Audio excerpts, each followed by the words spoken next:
Hi, ഞാനിത് കാത്തി role കഴിക്കാൻ പോകുന്നതിൻ്റെ വീഡിയോ ആണ്. നമ്മുടെ നാട്ടിലുള്ള കാത്തി റോളല്ല, കൊൽക്കത്തയിലെ ഒറിജിനൽ കാത്തി റോൾ കഴിക്കാൻ വേണ്ടി പോകുന്നതാണ്. അപ്പോൾ ഞങ്ങൾ കൊൽക്കത്തയിൽ ട്രാവൽ ചെയ്തിരുന്ന സമയത്ത് അവിടെ വെച്ചിട്ട് അവിടുത്തെ തന്നെ ഒരു കാത്തി റോൾ ഷോപ്പിലാണ്, അതായത് 1932 കാലഘട്ടം തൊട്ട് സ്റ്റാർട്ട് ചെയ്തിട്ടുള്ള ഒരു റെസ്റ്റോറൻറ്റിലാണ് കഴിക്കാൻ പോകുന്നത്, നിസാംസ് റെസ്റ്റോറൻറ്റ്.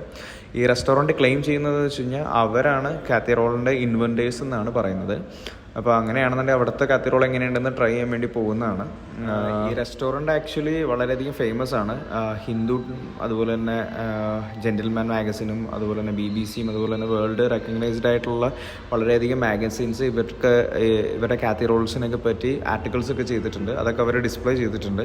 അപ്പോൾ ഞങ്ങൾ അവിടെ ചെന്നപ്പോൾ അതുപോലെ കാത്തി റോളും അതുപോലെ തന്നെ നിസാംസ് ബുറാനി എന്ന് പറഞ്ഞിട്ടൊരു അവിടുത്തെ ഒരു ഡ്രിങ്കാണ്, ഒരു എന്താ പറയുക, കേടിൻ്റെയൊക്കെ വെച്ചിട്ടുള്ളൊരു ഡ്രിങ്കും, അതുപോലെ തന്നെ നിസാംസ് മട്ടൻ കത്തി കബാബ് എന്ന് പറഞ്ഞിട്ടൊരു കബാബാണ് കഴിച്ചത്.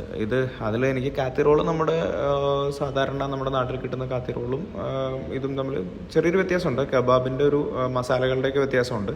അതെനിക്ക് ഇഷ്ടപ്പെട്ടിരുന്നു. അതുകൂടാതെ എനിക്ക് ഇതിൽ കാത്തി റോൾസിനേക്കാൾ കൂടുതൽ ഇഷ്ടപ്പെട്ടത് മട്ടൻ കാത്തി കബാബ് എന്ന് പറഞ്ഞിട്ട് ഇപ്പോൾ ഈ കഴിക്കുന്ന ഇതാണ്. അത് നമ്മുടെ മട്ടൻ്റെ നെയ്യിൽ നല്ല രീതിക്ക് സ്ലോ കുക്ക് ചെയ്ത് എടുത്തിരിക്കുന്ന ഒരു കബാബാണ്. നല്ല ടേസ്റ്റ് ഉണ്ടായിരുന്നു. എനിക്ക് വളരെയധികം ഇഷ്ടപ്പെട്ടിരുന്നു. അതിൻ്റെ സവാളയൊക്കെ കൂടി മിക്സ് ചെയ്ത് കഴിക്കാൻ നല്ല ടേസ്റ്റായിരുന്നു.